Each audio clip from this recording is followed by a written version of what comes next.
Welcome to our channel. Today we how to log into Charles Schwab Secure Access step by step clearly.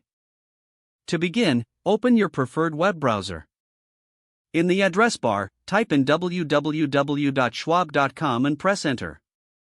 Wait for the Charles Schwab homepage to load completely. Locate the login button on the upper right corner of the page. Click on the login button. You will be directed to the secure login page. Enter your user ID in the designated field. Next, input your password in the corresponding area. Review the information you have entered for accuracy. If you wish to remain logged in on this device, check the Remember User ID box. Click the Login button to proceed. If your credentials are correct, you will gain access to your Charles Schwab account dashboard. In case you forget your user ID or password, click on the Forgot User ID or Password link. Follow the on-screen prompts to recover your user ID or reset your password. Once you are logged in, you can navigate through your account as needed.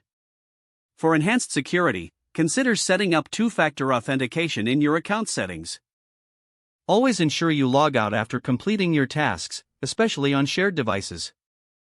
If the page does not load, refresh the browser or try again in a private or incognito window. Make sure you are using the correct email address, then retype it carefully to avoid small typos. If your password is not accepted, use the reset option and create a new strong password you can remember.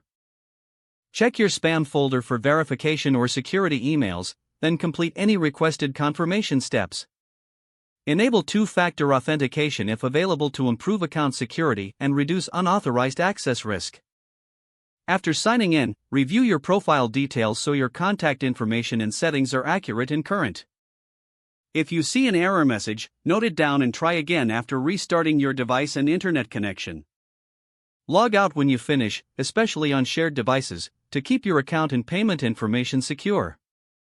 If the page does not load, refresh the browser or try again in a private or incognito window. Make sure you are using the correct email address, then retype it carefully to avoid small typos. If your password is not accepted, use the reset option and create a new strong password you can remember. Don't forget to like this video and subscribe to our channel for more step-by-step tech guides.